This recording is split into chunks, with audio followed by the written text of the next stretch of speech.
Assalamualaikum warahmatullahi wabarakatuh. Hai anak-anakku, apa kabar semuanya? Semoga kalian sehat walafiat. Amin ya robbal alamin. Bismillahirrahmanirrahim. Kita akan melakukan pembelajaran IPS terpadu dengan Miss Husnul. Ya, kita akan memulai dari bab 1 yaitu tentang manusia, tempat, dan lingkungan.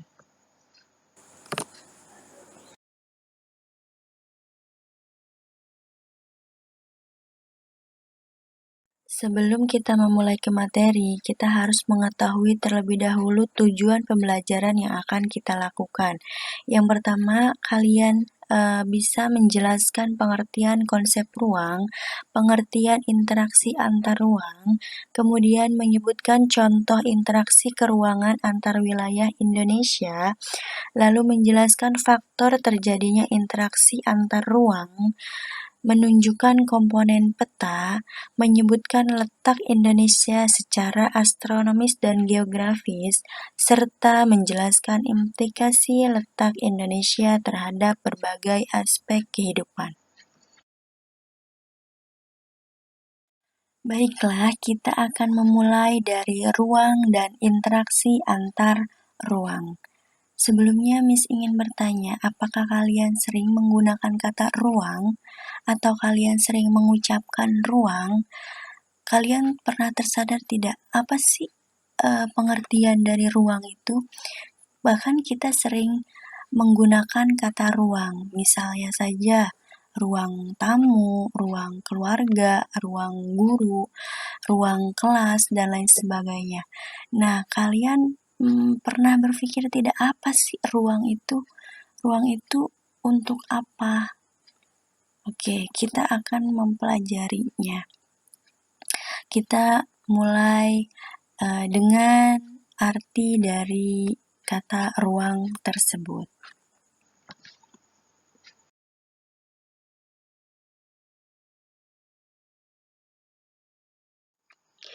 Ya, ruang. Ruang adalah tempat di permukaan bumi, baik secara keseluruhan maupun sebagian yang digunakan oleh makhluk hidup sebagai tempat tinggal. Tadi kita sudah menjelaskan ya, sudah menyebutkan tentang ruang guru, ruang tamu, dan lain sebagainya. Itu adalah tempat untuk manusia, ya, untuk manusia melangsungkan kehidupannya. Tetapi di sini cakupannya lebih luas ya, yaitu tempat di permukaan bumi. Kenapa di permukaan bumi? Karena bukan hanya digunakan oleh manusia saja, tetapi oleh makhluk hidup lainnya. Apa aja makhluk hidup lainnya? Seperti tanaman, hewan, atau organisme lain yang mempunyai ciri-ciri makhluk hidup. Apa aja ciri-cirinya? Bernafas, tumbuh, bergerak, berkembang biak, dan lain sebagainya ya. Jadi ruang itu adalah permukaan bumi, tempat di permukaan bumi untuk melangsungkan kehidupannya ya. Setiap makhluk hidup itu mempunyai atau memerlukan adanya ruang untuk melangsungkan kehidupannya. Karena apa? Tanpa adanya ruang, maka manusia dan makhluk hidup lainnya tidak memiliki tempat untuk hidup. Seperti tadi ya, manusia, hewan, tumbuhan pun. Tumbuhan harus mempunyai tempat untuk hidup, mereka untuk berkembang biak, untuk hidup. Begitupun dengan hewan ya.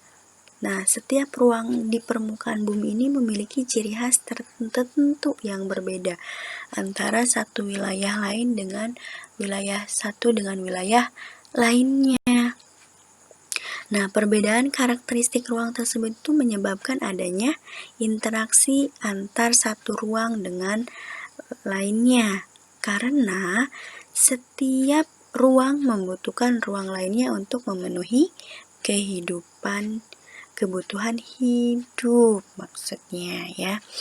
Nah, di sini kita akan mengerti gimana interaksi antar ruang. Sebelum ke interaksi antar ruang, kita memahami dulu nih apa itu interaksi. Oke. Interaksi merupakan suatu proses yang sifatnya timbal balik dan mempunyai pengaruh terhadap tingkah laku, baik melalui kontak langsung maupun tidak langsung.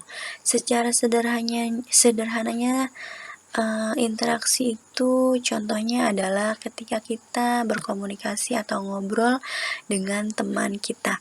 Itu adalah interaksi secara langsung. Di situ ada timbal balik, ada yang bertanya dan ada yang menjawabnya, ya. Interaksi tidak langsung itu dapat berupa membaca berita atau membaca pesan lewat WhatsApp. Nah, seperti itu ya pengertian dari interaksi. Sekarang adalah interaksi antar ruang. Interaksi antar ruang di sini dapat berupa pergerakan orang, barang, informasi dari daerah asal menuju daerah tujuan. Contohnya di sini, hari ini saya sudah melakukan interaksi antar ruang, yaitu perjalanan dari rumah menuju ke sekolah Permata Insani. Jadi di situ saya melakukan interaksi antar ruang. Saya melakukan perpindahan pergerakan orang. Jadi saya bergerak dari rumah saya menuju ke sekolah. Dari rumah itu adalah ruang saya, ruang untuk tempat tinggal saya. Saya melakukan pergerakan ke ruang belajar di sekolah, ruang belajar dan ruang bekerja. Seperti itu.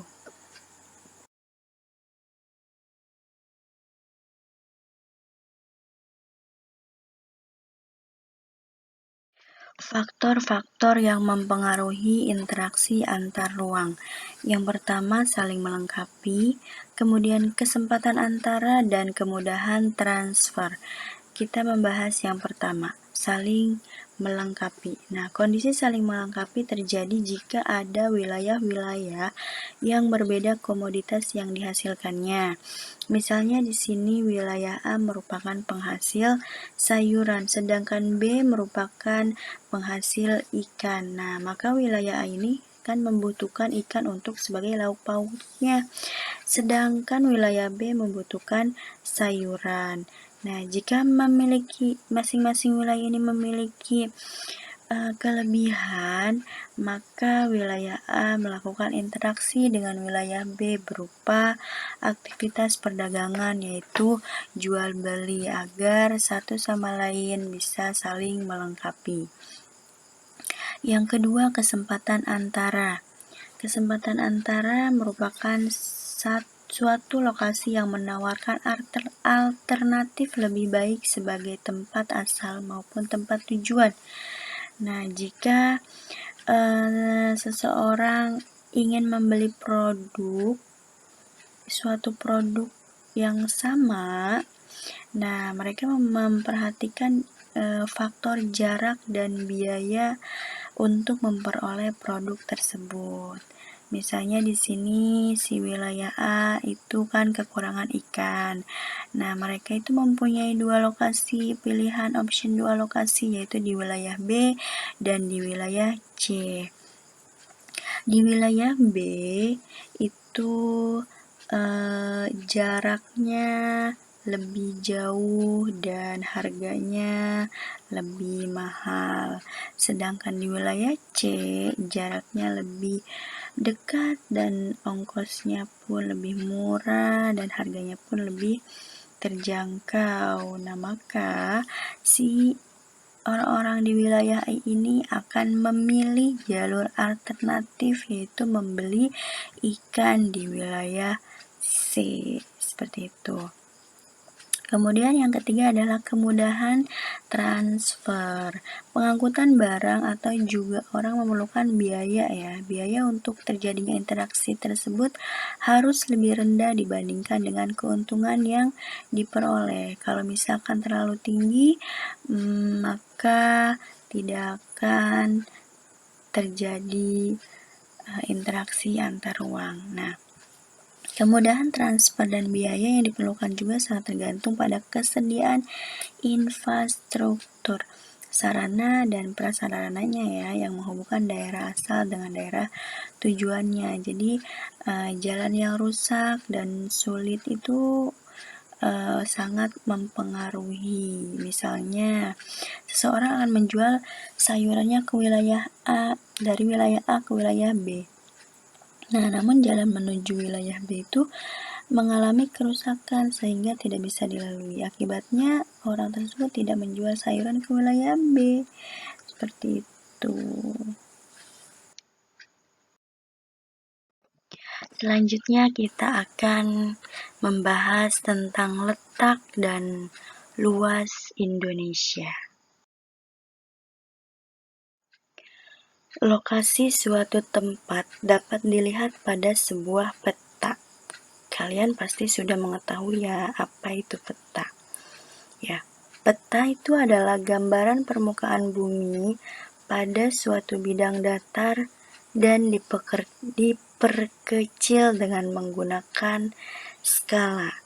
Pada peta terdapat sejumlah informasi yang menyertainya.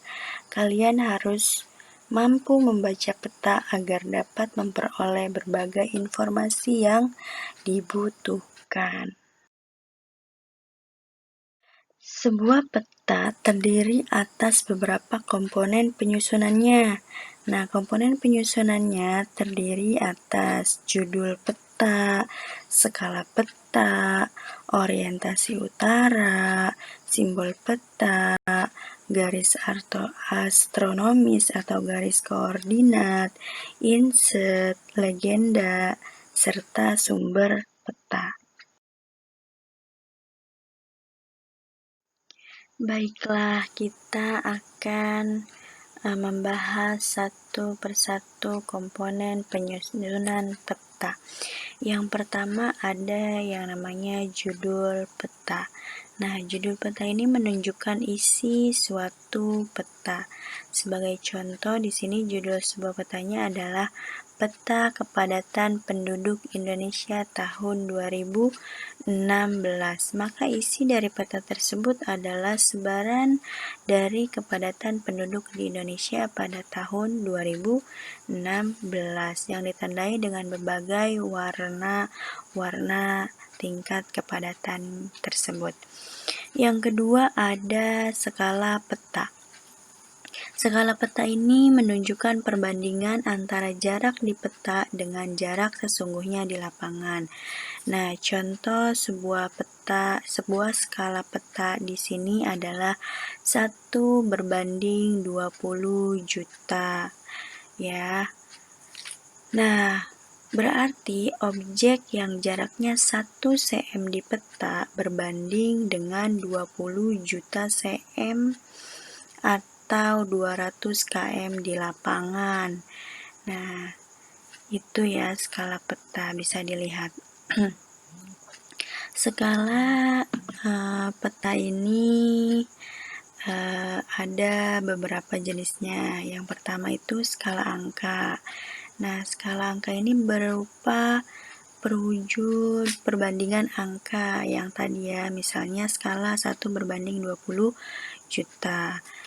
Ada lagi skala garis atau grafis, yaitu skala yang berbentuk garis dengan ukuran tertentu.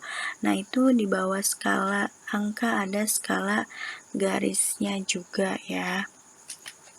Selanjutnya ada orientasi utara. Di atas skala kita ada orientasi utara. Nah, orientasi utara ini bentuknya ditunjukkan oleh simbol yang berbentuk panah yang bervariasi ya.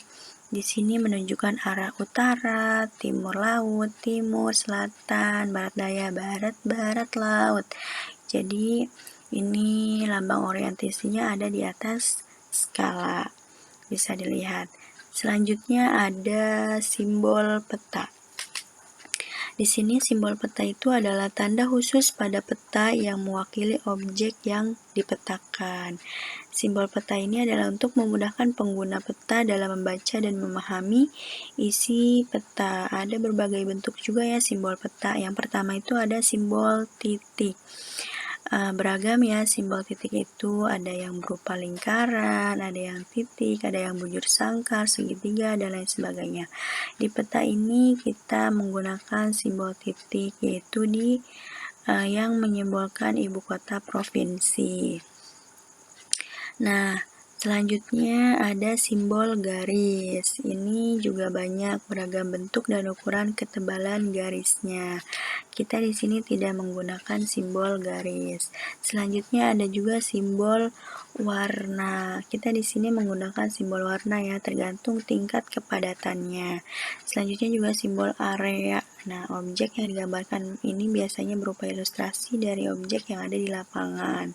Kita di sini hanya menggunakan simbol warna dan simbol titik. Bisa dilihat. Selanjutnya ada garis koordinat. Ini adalah garis hayal pada peta berupa koordinat peta dalam bentuk garis lintang dan garis bujur. Bisa dilihat ya. Selanjutnya ada inset. Inset merupakan peta kecil yang ada pada suatu peta yang menunjukkan lokasi daerah yang dipetakan di antara lokasi lainnya yang lebih luas. Kebetulan di peta ini tidak ada inset karena memang tujuannya yaitu Indonesia saja. Biasanya ada di peta-peta sebuah provinsi. Oke, selanjutnya ada legenda. Legenda ini menunjukkan keterangan semua objek yang ada atau muncul pada muka peta ya. Pada legenda inilah seseorang pembaca peta akan mengetahui tentang objek yang ada pada wilayah peta tersebut. Nah, bisa dilihat ya, itu ada legenda. Setelah legenda, di bawahnya itu ada yang namanya sumber peta.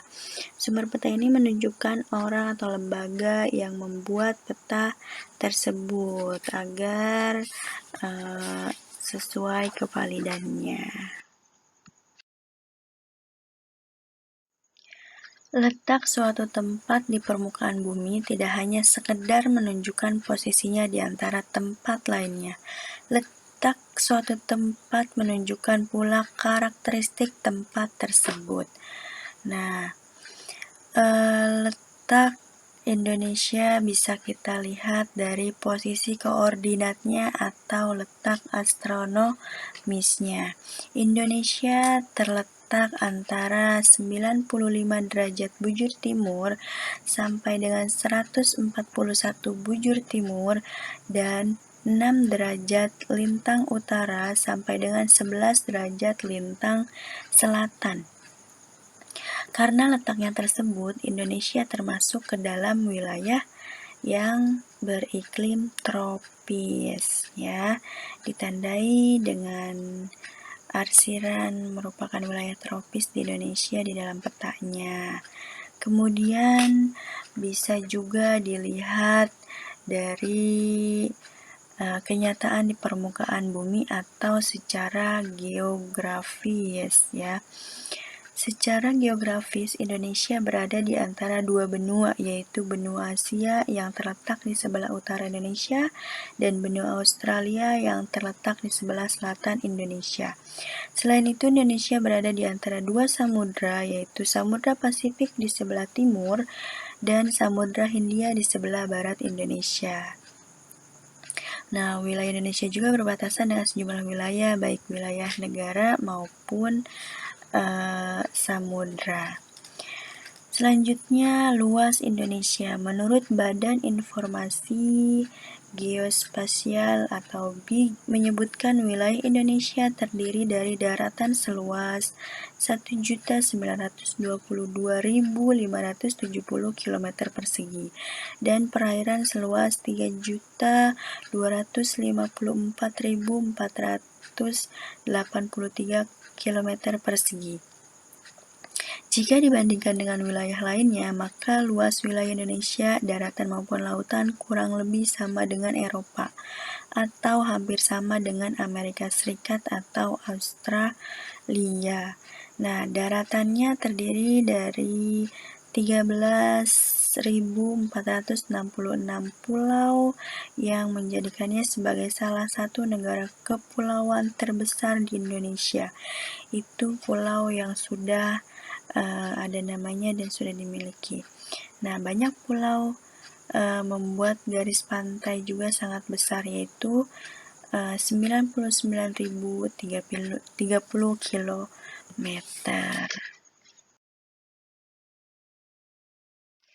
Indonesia berbatasan dengan 10 negara tetangga, baik berupa batas darat maupun batas laut.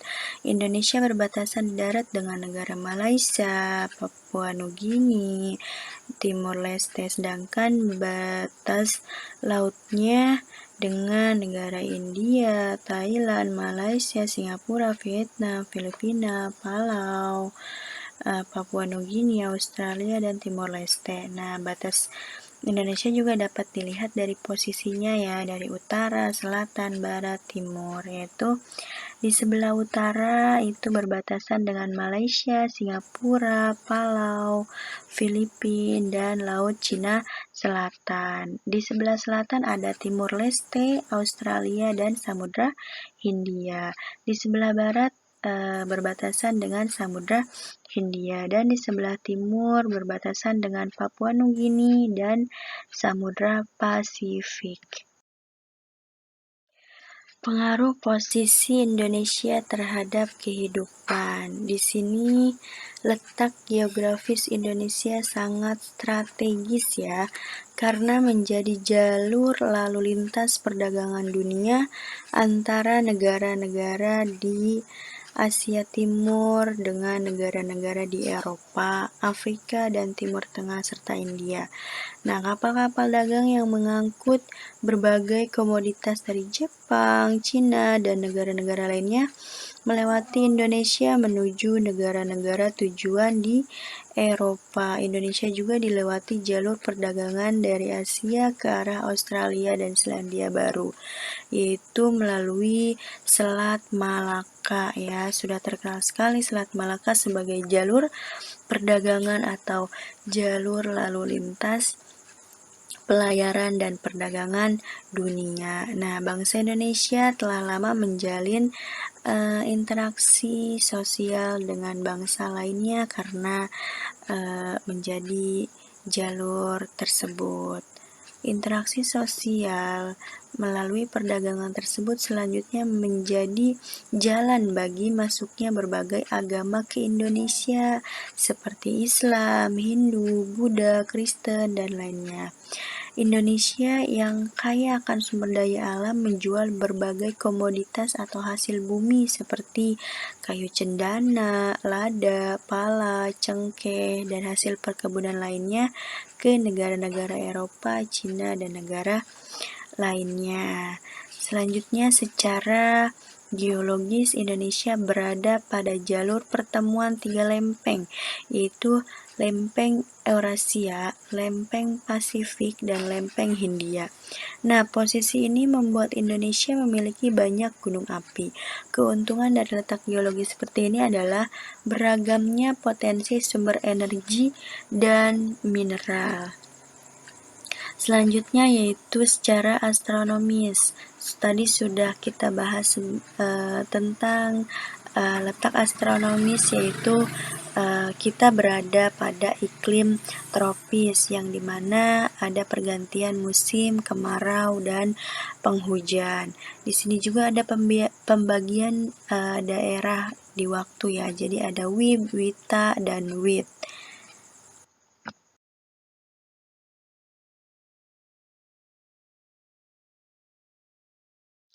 Baiklah, cukup sekian pembelajaran IPS kali ini. Semoga apa yang kita pelajari hari ini menjadikan ilmu yang bermanfaat untuk kehidupan kelak. Kita bacakan hamdalah untuk mengakhiri pembelajaran ini. Alhamdulillahirrabbilalamin. Terima kasih atas perhatiannya. Kurang lebihnya mohon maaf. Wassalamualaikum warahmatullahi wabarakatuh.